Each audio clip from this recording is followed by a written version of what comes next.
So, and here's something that you might not know. Did you know that prayers are cumulative? They're cumulative. So prayers add up. They add up. And let me show you how I know this, because this is really cool. All right. So in Revelation, all right. So this is part of Revelation of John's vision of when he went up to heaven. Okay.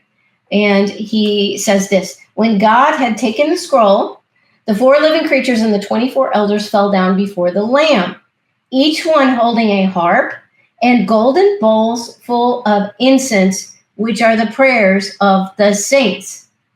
Do you get that? They are holding golden bowls, which are full of this incense, it's good smelling stuff. And what is that incense? It's the prayers of the saints. And then listen to this. A few chapters later, it says another angel came and stood at the altar holding a golden censer. So that's just like this little round ball thing that you put incense in. And much incense was given to him so that he might add it to, and what's that incense? What's the incense? It's the prayers of the saints, okay? So that the angel might add it to the prayers of all the saints on the golden altar, which was before the throne. Okay, so he's got the incense, which is the prayers of the saints. He's adding it to the other prayers of the saints. And then where does he put it? He puts it on the golden altar. So it's a sacrifice to God. And it's before the throne of God. Okay, and the smoke of the incense ascended from the angel's hand with the prayers of the saints before God. Then the angel took the censer and filled it with the fire of the altar. So that's part of the prayers, is all mixed in. And he hurled it to earth. Okay, so this is amazing. This is incredible. Do you understand what this means?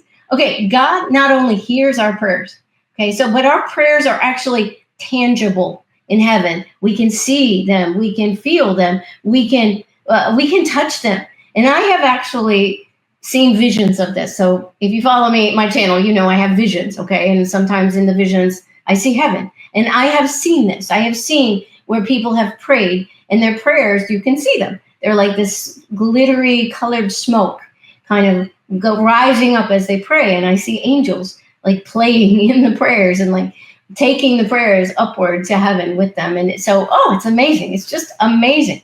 So not only does God hear our prayers, but he keeps our prayers in golden bowls on the altar in front of his throne. He keeps our prayers with him all the time. And then when they fill up enough, they can come back to earth. Okay, that's what we learn here. It's just amazing. So, wow, our prayers are much, much more powerful than we have any idea.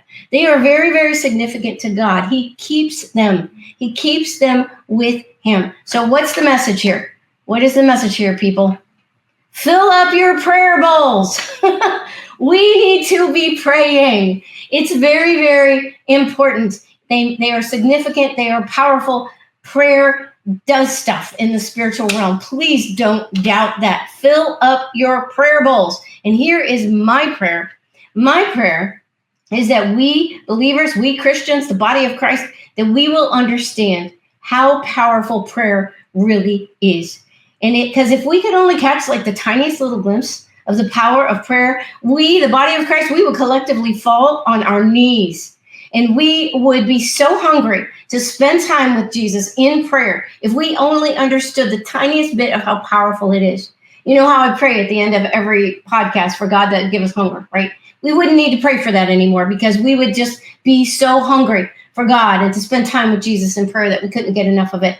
And the roar of our voices collectively would rip open the doors of heaven, and it would change the earth. That is what happened. What would happen, beloved, if we would get on our knees and we would pray collectively as the body of Christ, okay? Fill up your bowls, because we can't make other people do it, but we can do it ourselves. Fill up your bowls